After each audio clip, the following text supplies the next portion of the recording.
Why, as a Western society, do we tend to feel that intellect is more important in dealing with situations on a day-to-day basis rather than feeling?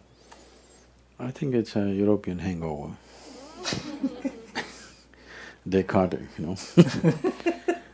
Uh, I think for long periods of time, human societies have suffered this struggle for survival.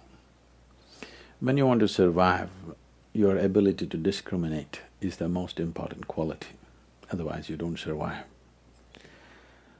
Till we create kind of societies where everybody can survive, this cannot be put to rest. So this is the reason why Eastern societies did not bank so much on intellect, but on intelligence. There's a distinct difference because probably in English language, there is no words to describe different aspects of one's intelligence. In Sanskrit language, there are at least 8 dimensions of your intelligence. So intellect is just one of them. Intellect is very useful for survival process because it gives you discriminatory capability. If you allow your intellect to find out anything, suppose you want to know this flower through your intellect, you will see the only thing you will do is pull it apart and try to know it. Dissection is the way of the intellect. So if you want to know your mother, please don't dissect, okay? That's not the way life happens. If you want to know life in its entirety, you need other dimensions of intelligence. Because intellect has given ability to survive and a certain sense of dominance over others, we have become devotees of intellect. Intellect is a wonderful thing, no question about that. But you need to understand, human intellect functions only from the limited data that it has gathered. It cannot explore anything entirely new. You can only project from what you know to another dimension, and you can never project into an unknown dimension through what you know. Right now, that's the reason why I would say Western societies have been on a treadmill for a long time. They run a lot and they get fit, but they don't go anywhere. Fitness happens, of course. Okay, now when we talk about human identity and false association with certain stereotypes, why do we always strive to be a certain stereotype? I mean, why does everybody in Pennsylvania want to have a big house with a white picket fence? Why is that the status of having arrived? Because this is a society, this idea of role model is essentially from the West. So, a few months ago I was being interviewed by someone from here, and this lady asked me, "Who is your role model, Sadhguru?" I said, "I don't roll with the models." Such an idea never occurred to me. It never occurred to me, how should I shape myself, in whose image? That never occurred to us. Because the East is always looking at how to turn inward and discover the deeper potential in you, never going out to be like somebody else.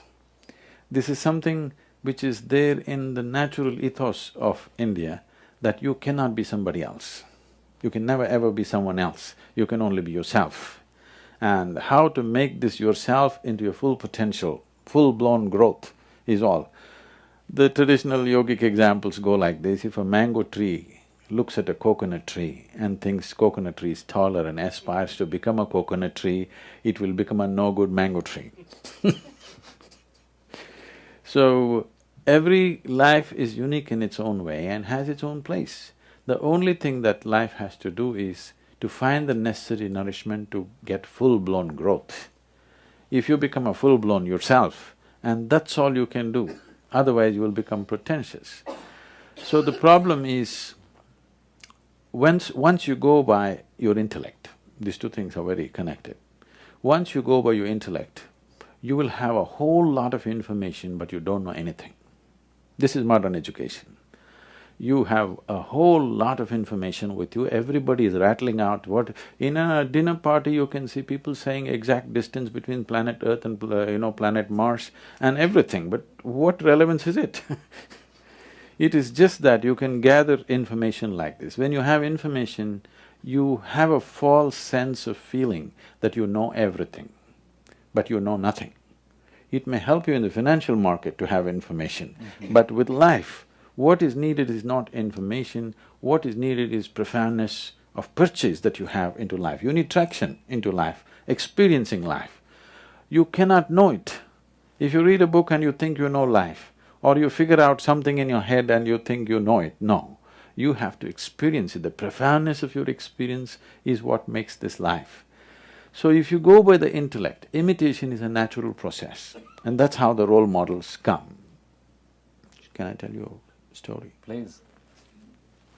I always seek your permission because the moment I start once upon a time, a lot of people think it's bedtime, you know, 'cause that's the only time somebody told them a story. So this happened in early 20th century. In 1910, there was a man whose name was Topiwala. Topiwala means a hat seller, you know, people's second names indicate their trade sometimes.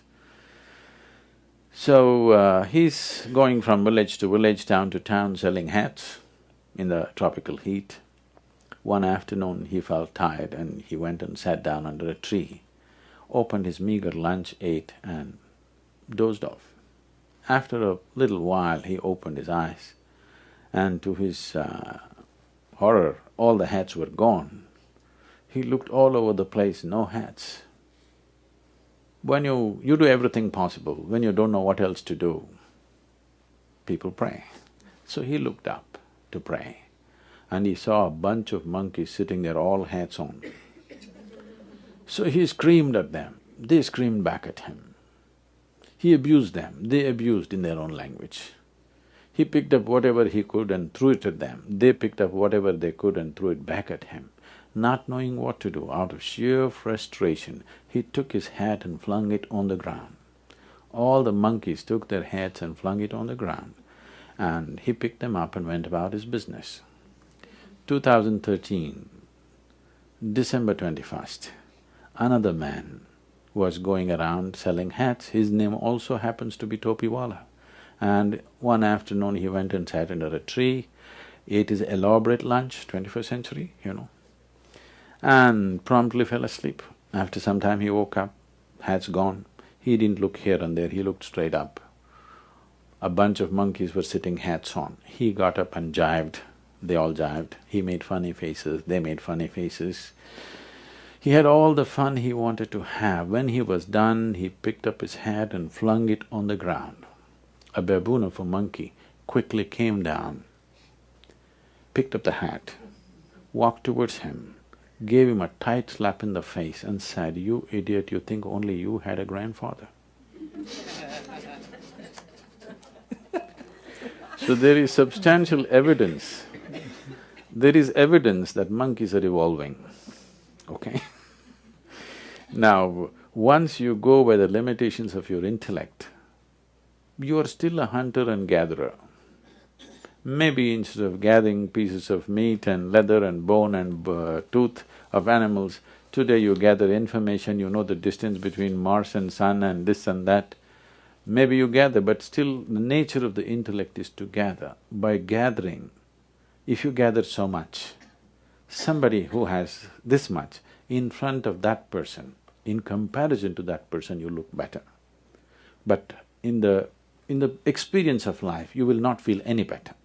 So if you have gathered that much, if somebody has gathered this much, then in front of that person you feel like nothing. So gathering is always by comparison. Your own gathering has no meaning. It is only in relation to somebody else's gathering being more meager than yours. Or in other words, in some way you start enjoying somebody else's incapability or failure or whatever.